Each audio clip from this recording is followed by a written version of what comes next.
I'm Alexandra, 32 female. I live in a small but comfortable apartment in the city, a place I built for myself through years of hard work as a data analyst. It's my sanctuary, usually a place of peace, but recently it became the backdrop for the loneliest night of my life. This is the story of how my family's quiet betrayal on my birthday led to a decision that would create a deafening silence, and how I learned that sometimes the most powerful thing you can say is nothing at all. Before this story unfolds, I'd love to connect with you. Please let me know in the comments where you're watching from and what time it is in your corner of the world. It's amazing to see how far these stories can travel.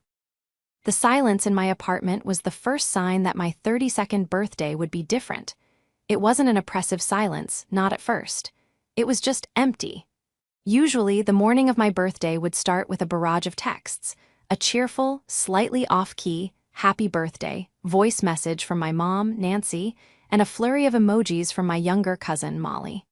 This year, my phone screen remained dark. I woke up at my usual 7:00 a.m., the sunlight streaming through my blinds, and the only notification was a calendar reminder. Birthday, as if I could forget. I work as a senior data analyst for a large tech firm. My job is about finding patterns, connecting disparate points of information to form a coherent, logical picture. It's a skill that requires patience, attention to detail, and the ability to detach emotionally to see the cold, hard facts. For years, I had unknowingly applied this skill to my family dynamics. I saw the patterns, the last-minute calls for financial help, the way family events always seemed to revolve around my cousin Molly's latest drama, the subtle expectation that my stability was a safety net for everyone else. But I had always overlaid these patterns with an emotional filter of love and duty. I was the responsible one, the reliable Alexandra. It was a role I had accepted, and in some ways, embraced. That morning, I made myself a coffee and sat by the window, watching the city wake up. By 9:00 a.m., a single text came through. It was from my mom. "Happy birthday, sweetie. Sorry things are so hectic here. We'll have to do something low-key tonight. Love you." No call, no emojis. Just a perfunctory message that felt more like a logistical update than a celebration of my existence. I stared at it for a long moment, the warmth of my coffee cup doing little to chase away the chill creeping into my chest. Hectic was my family's default state, usually a prelude to a request. I texted back, "No problem, Mom. Looking forward to it." A simple, accommodating reply, the Alexandra they knew. My best friend, Vanessa, called at 9:05 a.m. sharp, her voice a burst of energy that made me smile for the first time that day. "Happy birthday, Alex. I swear you don't age. Tell me all the plans. Are we doing dinner? Drinks? Is Nancy making her famous lasagna that I always try to steal the recipe for?" I let out a small laugh, the sound foreign in the quiet room. "Hey, V, thanks. And no, it's just a low-key thing tonight. Mom said things are hectic." There was a pause on the other end. Vanessa, a lawyer, was even better at reading between the lines than I was. She didn't just see patterns, she saw intent. Hectic? What does that mean? Is Collins back acting up again? Did Molly decide she needs to start a new podcast by midnight and demand the whole family's participation? "I don't know," I admitted, swirling the dregs of my coffee. "Just hectic." "Okay," Vanessa said, her tone shifting from celebratory to cautious. "Well, my offer still stands. I can ditch my boring Wednesday night and we can go to that Italian place you love, my treat." I appreciated the offer more than she knew, but the pull of family obligation was a deeply ingrained habit. "Thanks, V, but I should be with them. It's my birthday. I'm sure it'll be fine." "If you say so," she said, though her voice was laced with doubt. "Call me later, and I mean it. Don't let them walk all over you, not today." I promised I would, and we hung up. The rest of my workday was a blur of spreadsheets and data models. I took the day off, but my mind kept drifting to work, to the clean, predictable logic of numbers. It was easier than thinking about the vague disappointment that was settling over me. Around 4:00 p.m., my mom called. Her voice was rushed, tired. "Hi, honey, just calling about tonight," she said, the sound of a television loud in the background. "Your Uncle Colin and I are just completely wiped out. It's been a day. Would you be terribly upset if we just ordered some takeout and called it an early night? We can celebrate properly on the weekend." I felt a familiar pang. It was the feeling of being deprioritized, of my own wants being gently but firmly pushed aside for their convenience. I had felt it countless times before, but on my birthday it felt sharper. "Oh, sure, Mom, that's fine, whatever is easiest for you guys." "You're a doll," she said, the relief in her voice palpable. "I'll order a pizza to your place. My treat. We'll get your favorite pepperoni and mushroom."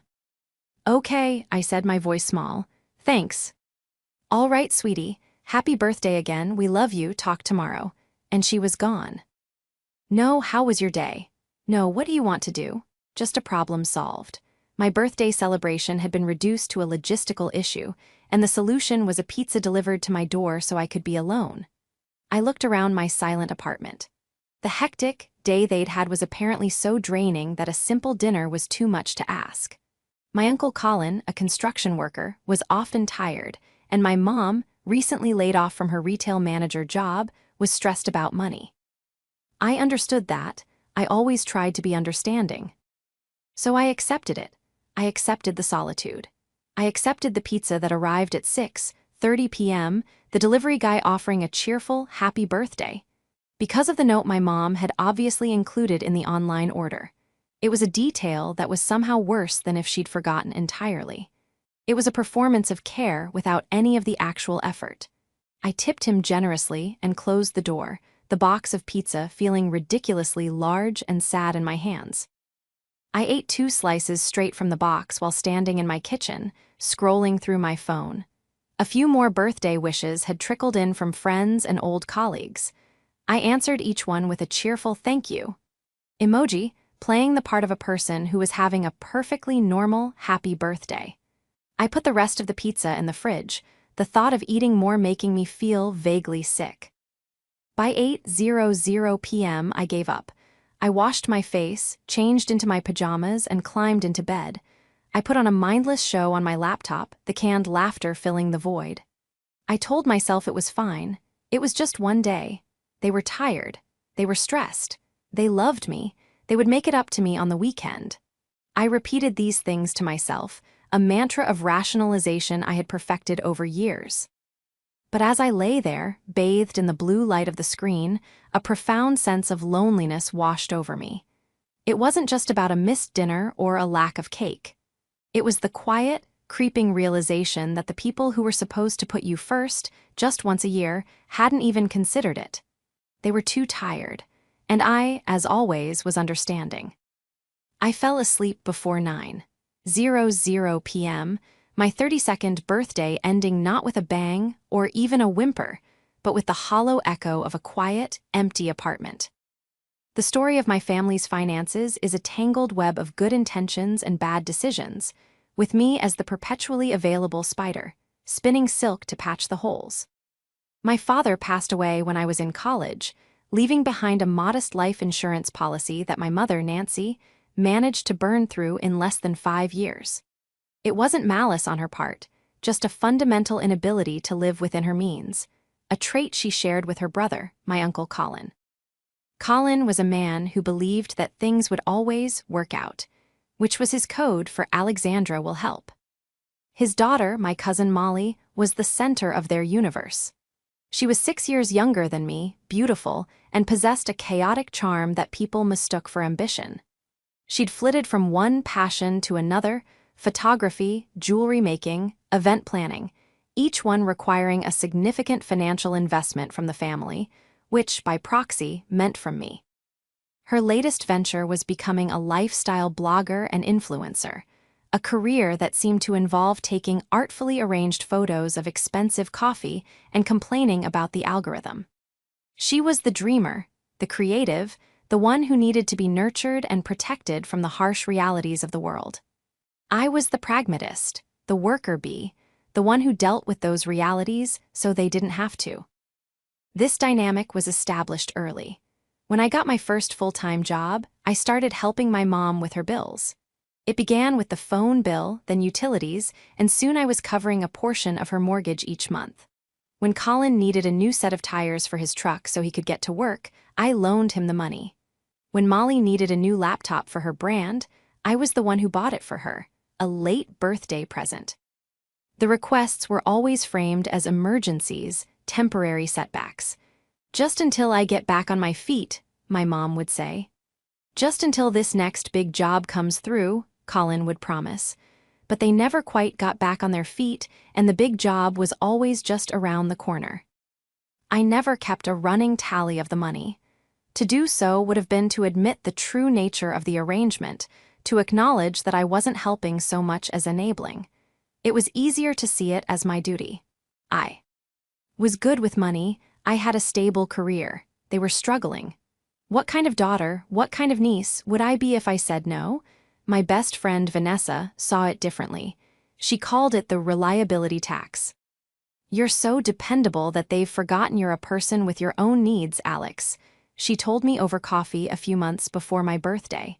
"You're a line item in their budget. Car payment, groceries, Alexandra's contribution. It's not healthy." I had brushed it off at the time. "It's not like that. They do the same for me." But even as I said it, a part of me knew it wasn't true. They couldn't do the same for me because they didn't have the means. I had structured my entire adult life around being the one who didn't need help. The weekend before my birthday, I had called my mom to talk about plans. Her voice was distracted. "Oh, honey, right? Your birthday. You know, things are just so tight this month. The layoff hit me harder than I expected, and Colin's hours got cut again." This was the preamble, the justification before the ask. I knew what was coming. I had a bonus from work sitting in my savings account, and I felt a familiar sense of resignation. "Don't worry about a big gift, Mom," I said, trying to preempt the conversation I didn't want to have. "Let's just do a nice dinner, my treat." "You're such a good daughter," she said, and I could hear the smile in her voice. But about dinner, Molly was thinking of having a little get-together on Saturday, just a small thing, to celebrate her hitting 5,000 followers. I blinked. A party for 5,000 followers. The Saturday before my birthday. "Well, yes, it's just when her friends are free. You don't mind, do you? We can do your thing during the week." I didn't mind. Of course, I didn't mind. I was the accommodating one. So I spent that Saturday night at my uncle's cramped house, watching Molly preen for selfies while her friends, who all looked exactly like her, talked about engagement metrics and brand collaborations.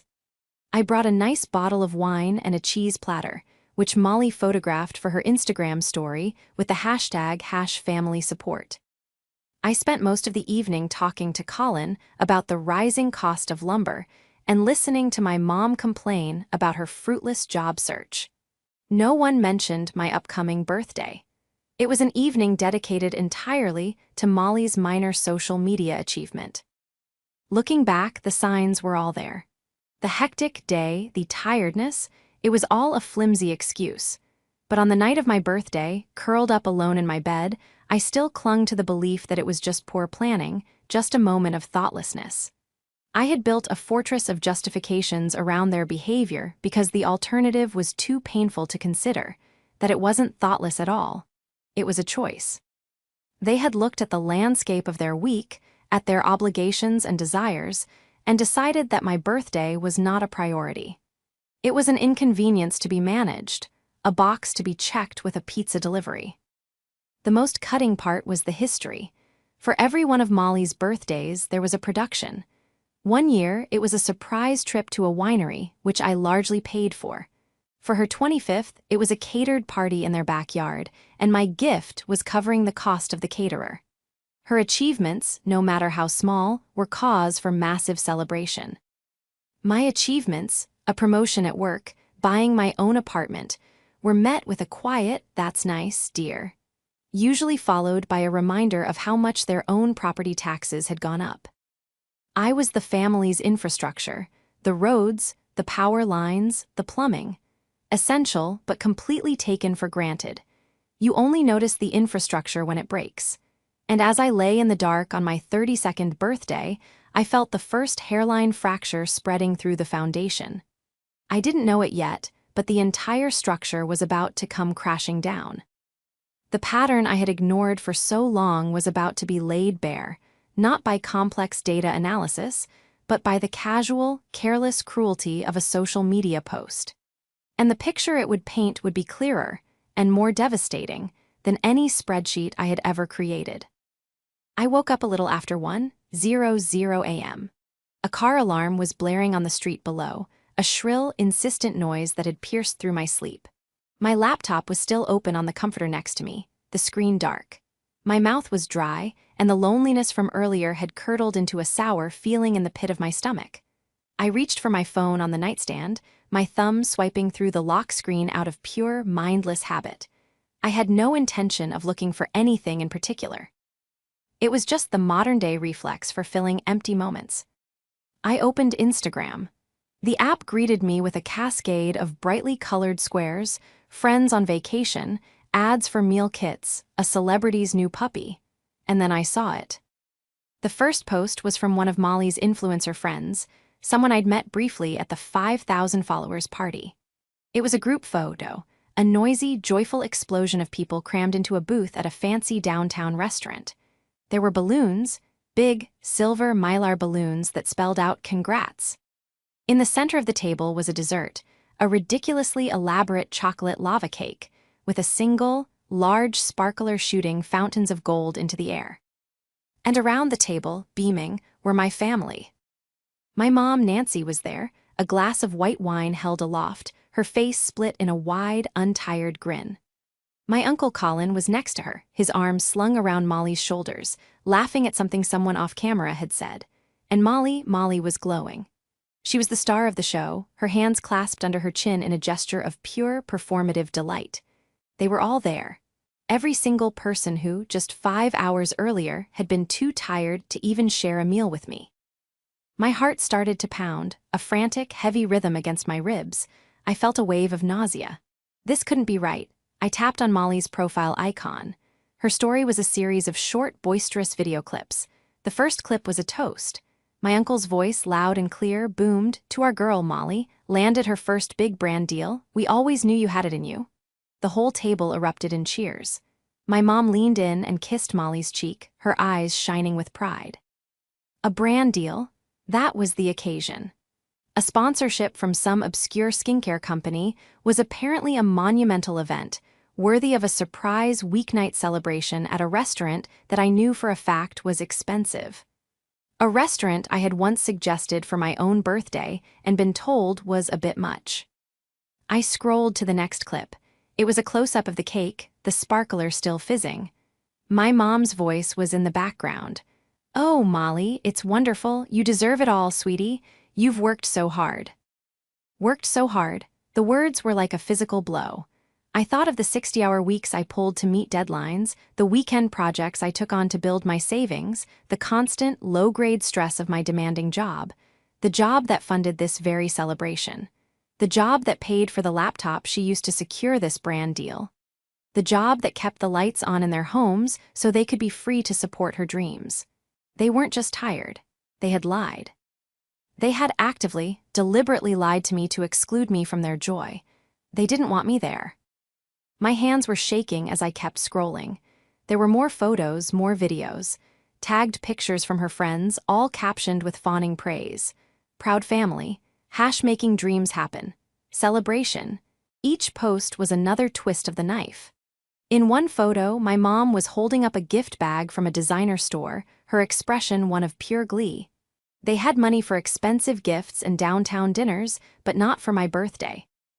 The hectic day, the exhaustion, the need to order me a consolation pizza, it was all a charade.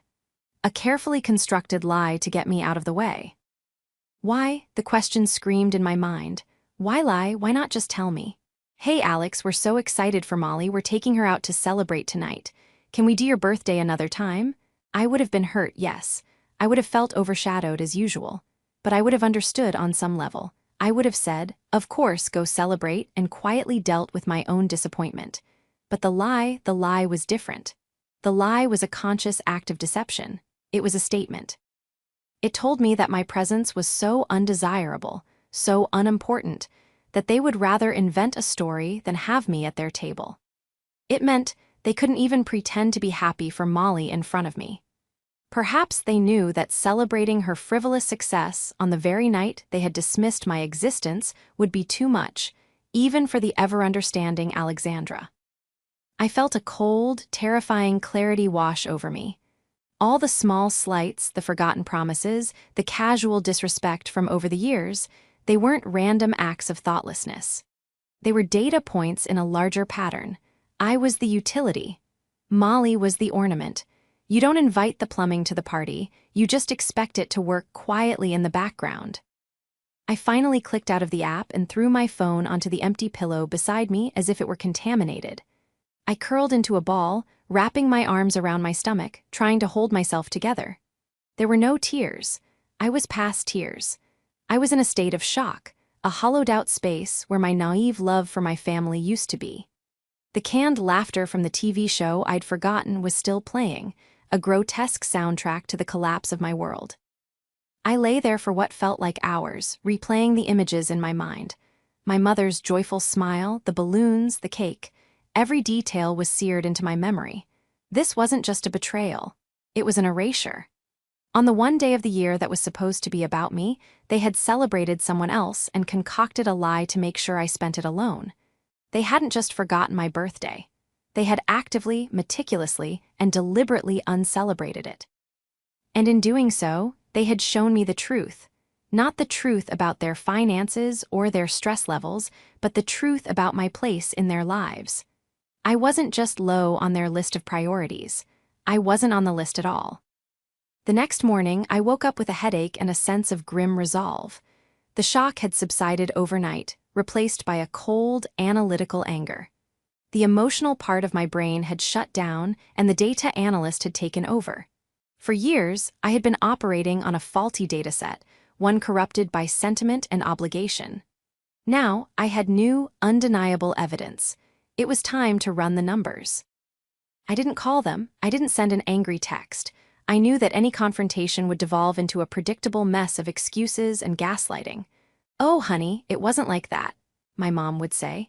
"It was a last-minute thing. We didn't want to bother you." Molly would accuse me of being jealous and trying to ruin her moment. Colin would mumble something about how I was too sensitive. I had seen this play out 100 times in smaller ways. They would twist the narrative until I was the one apologizing for being hurt. I wasn't going to give them that satisfaction. Not this time. Instead, I opened my laptop and created a new spreadsheet. It was a simple 2-column document. Column A, date. Column B, amount. I logged into my online banking portal and started scrolling back, month by month, year by year. It was a painful, tedious process, a digital excavation of my own generosity. The first entries were small. $50 here for groceries. $100 there for a utility bill. But as I went further back, the numbers grew and the frequency increased. I found the $800 I'd sent my mom for a dental emergency that, in hindsight, coincided with Molly's weekend trip to a music festival. I found the $1,500 I had transferred to my Uncle Colin for truck repairs, just 2 days before he posted photos of a new big-screen TV in his living room. And then there were the big ones. The $5,000 I'd given my mom as a loan to consolidate her credit card debt, a loan she never once made a payment on. The $2,000 for Molly's professional camera for her photography phase. Every transaction was a story of their need and my compliance.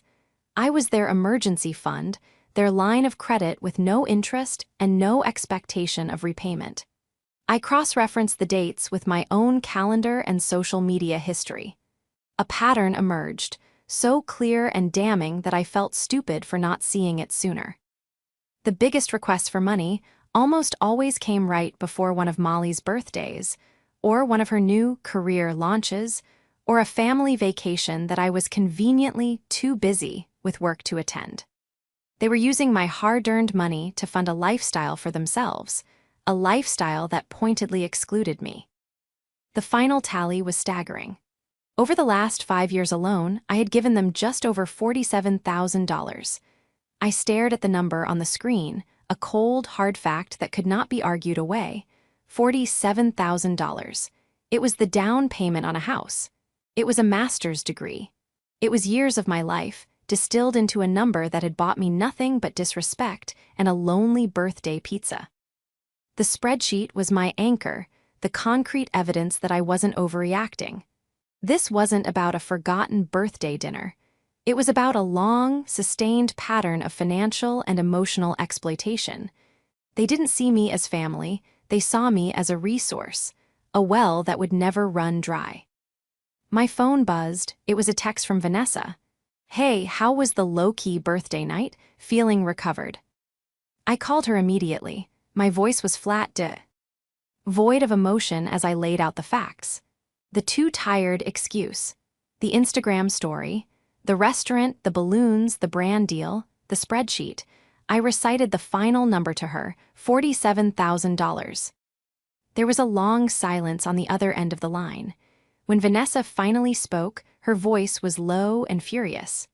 "Alex, oh my God, I am going to sue them for emotional damages." "You can't sue your own client's family," I said, a small, humorless smile touching my lips. "Watch me," she shot back. "Okay, forget that. What are you going to do? Have you talked to them?" "No," I said, my gaze fixed on the spreadsheet. "Talking is pointless. They'll just lie. They'll deny, deflect, and manipulate. It's what they do. It's part of their process." "So what's your process?" she asked. I thought about it for a moment. My job was to analyze systems and identify points of failure. The system of my family was fundamentally broken. The flow of resources was entirely one-sided. The emotional returns were non-existent. Any analyst looking at this system would recommend a total shutdown. "I'm done," I said, and the words felt incredibly simple and incredibly heavy. "I'm shutting it down, all of it." "What does that mean?" Vanessa asked gently. "Blocking them for how long?" "It means the bank is closed," I said. "Permanently. No more loans, no more gifts, no more covering bills, and no more of my time. No more Saturday nights celebrating Molly's follower count. No more listening to my mom complain about a job search she isn't really doing. No more being the responsible one who cleans up their messes." "They're not going to take that well, Alex," she warned. "Their entire financial model depends on you." "I know," I said, "and for the first time in my life, I don't care. Let them be hectic. Let them be tired. Let them figure it out." They celebrated Molly's first big brand deal. It's time for her to start contributing to the family that supports her so much. The plan began to form in my mind, not as an act of revenge, but as an act of self-preservation. It was a simple, quiet rebellion. I wouldn't scream or shout. I wouldn't send them the spreadsheet or a list of my grievances. That would be giving them something to argue with, a conflict to engage in. I was simply going to withdraw. I would sever the connection, cut the power line, and turn off the water. I spent the rest of the day fortifying my resolve. I went to the gym and ran on the treadmill until my legs ached, the physical exertion a welcome distraction. I cooked myself a healthy meal, the first real food I'd had since the pizza. I cleaned my apartment, methodically wiping away any lingering sense of sadness and neglect. With each small act of self-care, I felt stronger. I knew the test would come. It always did. The end of the month was approaching, and with it, the inevitable text from my mom about the mortgage. It usually arrived around the 25th, a casual, friendly message that was anything but. For years, I had dreaded that text. Now I found myself waiting for it. I was ready. I had my data. I had my evidence. And I had a single, powerful word that I had never used with them before: no. The next few days were an exercise in quiet discipline. I went to work, immersed myself in my projects, and spoke to my colleagues with a professionalism that belied the turmoil beneath the surface. My family, for their part, seemed to be giving me space.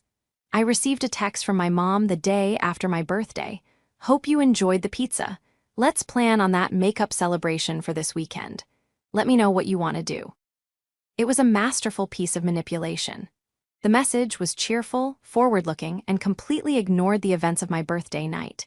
It was an invitation to collude in their lie, to pretend along with them that nothing had happened. The old Alexandra would have latched onto the offer of a makeup celebration. She would have replied, "Sounds great," and buried her hurt for the sake of keeping the peace. But the old Alexandra was gone, replaced by a woman with a spreadsheet and a spine of steel. I simply didn't reply. I knew my silence would be its own message.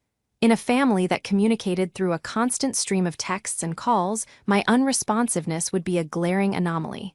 A day passed. Then two. My phone remained silent. No follow-up texts from my mom. No, "Are you okay?" It was telling. They didn't actually care if I was okay. They were likely just annoyed that I wasn't playing my part. On the third day, a text from Molly popped up. "Hey Alex, Mom says you're not answering. Everything good? The brand deal is official, BTW. So exciting." It was accompanied by a link to her latest blog post, which detailed her journey to becoming a micro-influencer. I clicked on it out of a morbid curiosity. The post was filled with glossy, professional-looking photos taken with the camera I had bought her. Long, self-congratulatory narrative about hard work and perseverance. My name was not mentioned.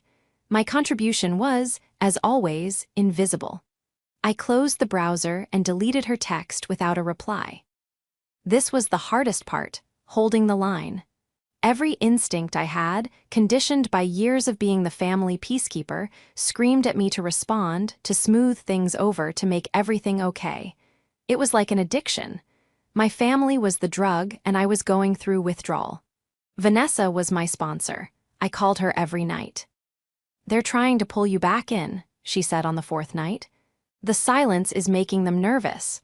Not because they miss you, but because the end of the month is coming up. You're ignoring the pre-ask pleasantries. It's disrupting the system." "I feel guilty," I confessed, pacing my living room. "I feel mean." "What's meaner?" Vanessa countered, her voice sharp and clear. "Ignoring a text, or lying to your daughter's face, ditching her on her birthday to throw a secret party for someone else, all while living off her money? Let's get some perspective here, Alex. You're not being mean. You're establishing a boundary where one has never existed."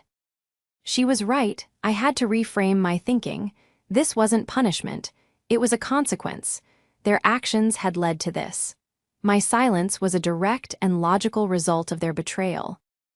On the morning of the 25th, exactly as predicted, the text I had been waiting for arrived.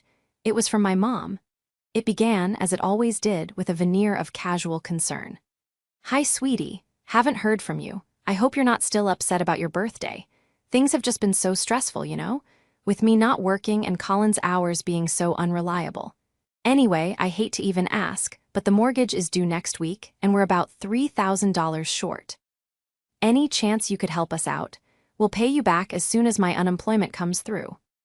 I read the message 3 times. The audacity of it was breathtaking. She acknowledged my potential anger. "I hope you're not still upset," and then dismissed it in the very next breath by immediately asking for a huge sum of money. She saw my hurt as a temporary inconvenience, a minor obstacle on the path to getting what she wanted. There was no apology, no remorse, just an expectation of my continued financial support. My fingers hovered over the keyboard. I felt a surge of adrenaline, the kind you get before a major presentation or a difficult conversation. This was it, the point of no return. My plan had been to simply ignore her, to let the silence be my answer. But her message, so blatant in its disregard for my feelings, demanded a response. It required a clear, unequivocal statement. I typed out a reply. My hands were perfectly steady. The words were simple, direct, and devastatingly effective. They were the coldest, most honest words I had ever written to my own mother. "Ask the ones you celebrate." I hit send before I could second-guess myself. The message delivered instantly. For a moment, nothing happened. The world didn't end. The sky didn't fall. There was only the quiet hum of my refrigerator and the frantic beating of my own heart. Then the 3 little dots appeared. She was typing. They appeared and disappeared several times. I could picture her on the other end, her mind racing, trying to formulate a response that would regain control of the situation. Finally, a message came through. What is that supposed to mean? I didn't dignify it with a response. I had said everything that needed to be said. My one-sentence reply was a mirror, forcing them to look at their own behavior. It connected their celebration of Molly with their expectation of my money. It was a perfect, self-contained piece of logic. There was no arguing with it. I placed my phone face down on the counter. Then I did the one thing I had never done before. I went into my contacts, found Mom, Uncle Colin, and Molly, and I blocked their numbers. I blocked them on my social media accounts. I blocked their email addresses. With each tap of the screen, I felt a weight lifting off my shoulders. It was a digital amputation, a severing of toxic ties. I was drawing a line not in the sand, but in concrete. I knew the fallout would be immediate and intense. But as I stood in my kitchen, the morning sun warming my face, I felt a sense of peace I hadn't experienced in years. I had finally stopped analyzing the pattern and had taken steps to break it. The bank was officially, irrevocably closed. And I was, for the first time, truly free. The silence lasted for exactly 47 minutes. Then, the landline in my apartment, a relic I kept mainly for my building's intercom system, began to ring. It was a shrill, unfamiliar sound. I never got calls on my landline. I let it ring until it went to voicemail. A minute later, it rang again, and again. They were trying to find a way around the wall I had built. My cell phone, Thaug. H silent, began to light up with notifications on the lock screen. Missed call. Missed call. They were coming from a number I didn't recognize, then another. They were using their friends' phones, trying to breach my defenses. I calmly silenced the notifications and ignored the ringing. The true siege began the next morning. When I woke up at 6:00 a.m., my phone's call log was a testament to their panic. There were 61 missed calls. 61, from a dozen different numbers. They had spent their night in a frenzy, unable to comprehend that their reliable resource was no longer responding. The sheer volume of calls wasn't about concern for my well-being. It was about the mortgage. It was the frantic, desperate scrabbling of people who had just had their safety net yanked away without warning.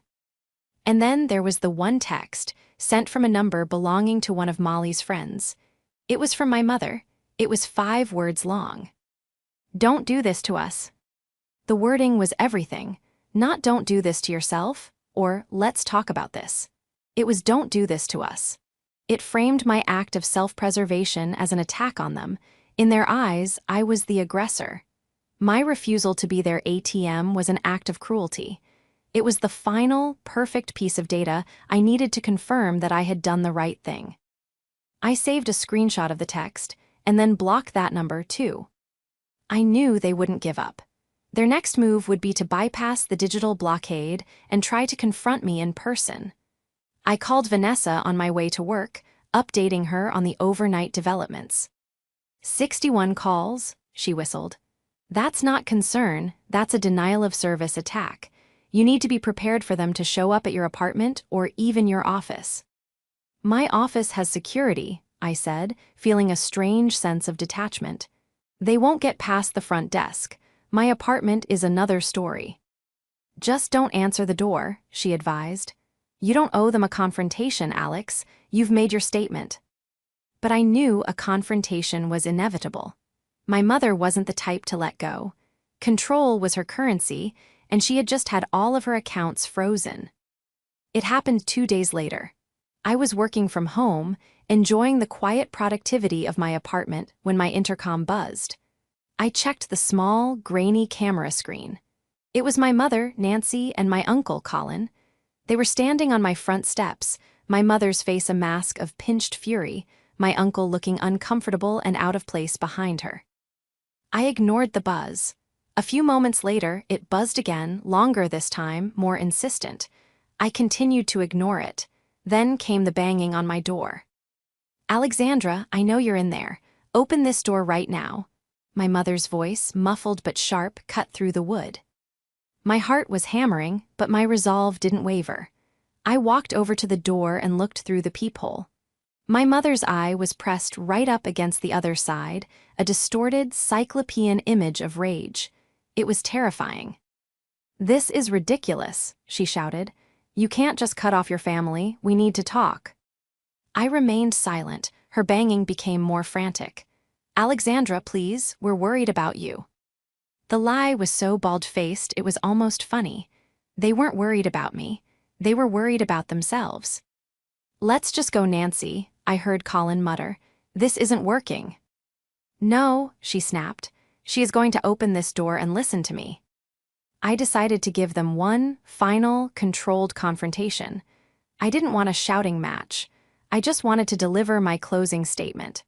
I took a deep breath, unlocked the deadbolt, and opened the door just enough to see them, leaving the security chain in place. They both blinked, surprised by my sudden appearance. My mother's face immediately hardened. "Finally, what is wrong with you? We've been calling and calling. Are you trying to punish us?" I looked at her, then at my uncle, who wouldn't meet my eyes. I kept my voice calm and even the way I would in a boardroom when presenting uncomfortable findings. "There's nothing wrong with me," I said.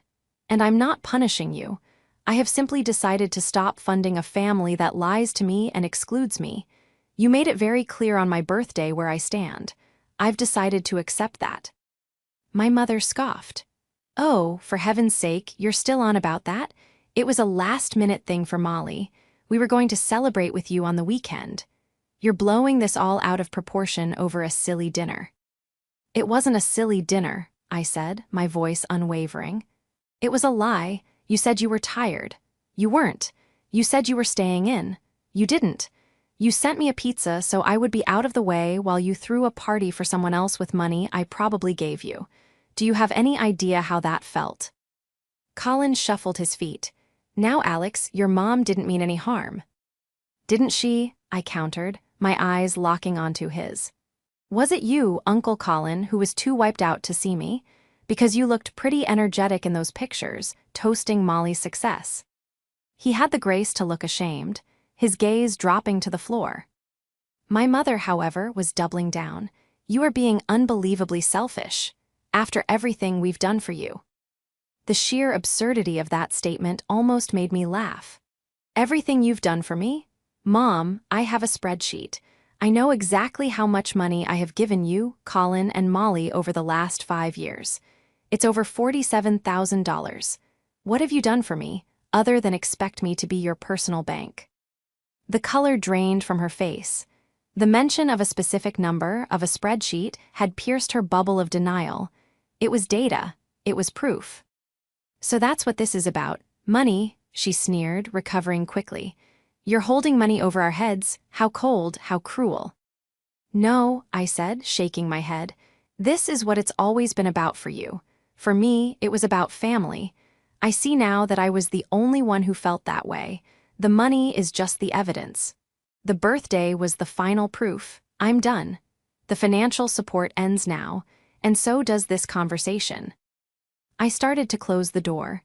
My mother's hand shot out and slapped against it. "You can't do this, the mortgage." "That is not my problem anymore," I said, my voice as cold as ice. "You have a successful new influencer in the family. I suggest you ask her for help." And with that, I closed the door, slid the deadbolt back into place, and leaned against it, my body trembling with the leftover adrenaline. I could hear my mother screaming on the other side, a string of insults and accusations. I closed my eyes and waited for it to stop. After a few minutes, the shouting subsided, replaced by the sound of retreating footsteps. And then, for the first time in a long time, there was only silence.